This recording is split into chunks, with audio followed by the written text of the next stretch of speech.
अभी इस अक्टूबर में मेरा पाकिस्तान दोबारा जाना हुआ, और इस बार जब मैं दोबारा पाकिस्तान गया तो एक चीज़ जो पिछली बार नहीं कर पाया था वो मैंने करने की कोशिश की। वो ये था कि मैं पता करना चाहता था कि मंटो साहब का घर वहाँ अभी मौजूद है या नहीं, लक्ष्मी मैंशन जिसका उन्होंने इतना जिक्र किया है।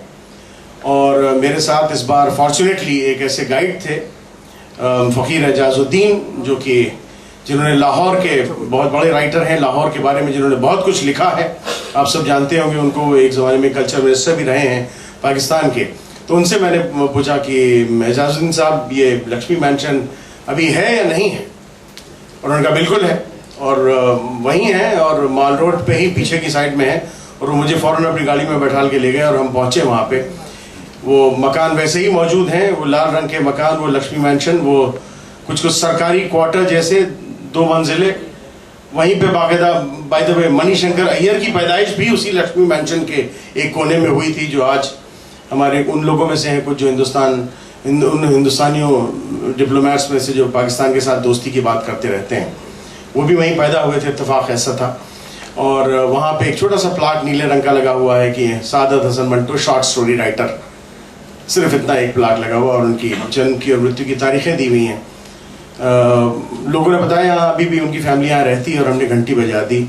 ज़रा देर बाद दरवाज़ा खुला और उनकी बड़ी बेटी ने दरवाज़ा खोला और हमको अंदर बुलाया, और हम आधे घंटे तकरीबन उनके साथ उनके घर पे रहे, मंटो की बड़ी बेटी के साथ। और फिर मैंने कहा कि आपसे तो मुलाकात हुई, बड़ा अच्छा लगा, और मैं मंटो साहब की कब्र पे जाना चाहता हूँ, मुझे आप गाइड कर सकती हैं मैं कैसे जा सकता हूँ। और उन्होंने कहा, बताया मुझे कि ये जो मियानी साहब का कब्रिस्तान है वहाँ चले जाइए आप, वहाँ आपको कब्र मिलेगी। लेकिन मियानी साहब का कब्रिस्तान बहुत बड़ा कब्रिस्तान है, बहुत वसी, लाखों कब्रें होंगी वहाँ पे, और बीच बीच में से रोड्स निकली हुई हैं, फिर दाएं बाएं कब्रिस्तान है, फिर बीच बीच में रोड्स है कनेक्टिंग, जैसे कॉलोनीज़ में होती हैं कुछ उस तरह से।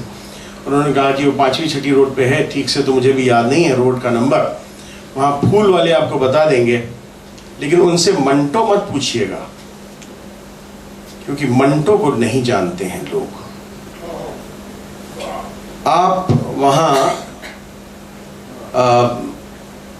बूटा पहलवान की खबर पूछिएगा तो लोग आपको सही जगह पे पहुंचा देंगे, क्योंकि बूटा पहलवान को लोग ज़्यादा जानते हैं, जो कि एक ज़बरदस्त पहलवान थे। लाहौर पहलवानों का भी शहर है, गावा पहलवान भी वहीं के हुआ करते थे बाय द वे।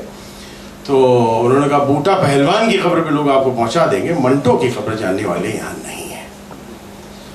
और फिर यही हुआ, हम वहाँ पहुँचे और फूल वालों से पूछा, मैंने कहा एक एक्सपेरिमेंट करके देखते, मंटो जानते हैं ना आप, इस साल अभी हाल में उनको अगस्त में निशाने पाकिस्तान मिला था। नहीं जी हम नहीं जानते जी। बूटा पहलवान, हाँ जी आओ जी बूटा पहलवान जी। तो फिर बूटा पहलवान की कब्र में हमें पहुँचाया गया। बगल में एक कब्र बड़ी अनअटेंडेड सी पड़ी थी, और मेरे साथ जो मेरा ड्राइवर था उसने तुरंत अपना अंगोछा निकाला और उसने कब्र को साफ़ किया, और मैं वहीं खड़ा हुआ था, और वो दौड़ के गया, फूल ले आया और उसने गुलाब फिर उन पे डाले, और कम से कम ये मैं एक अपना छोटा सा तीरथ कर सका मंटो साहब की खबर पे। और मैं ये सोचने लगा कि ये कैसी संस्कृति, और ये दोनों तरफ की बात है, ये सिर्फ एक तरफ की बात नहीं है कि कैसी दुनिया, कैसा समाज हमने बना दिया है, जहाँ की लोग अदीबों को, लेखकों को जानते नहीं हैं, उन पहलवानों को ज़्यादा जानते हैं। बहुत सारे स्टार्स को ज़रूर बता सकते हैं लोग, शाहरुख खान का घर लोग ज़रूर बता देंगे आपको शायद, लेकिन इस्मत आपा का घर कहाँ था शायद वो बताने वाले बहुत लोग कम मिलेंगे कि ए रोड पे था कि बी रोड पे था।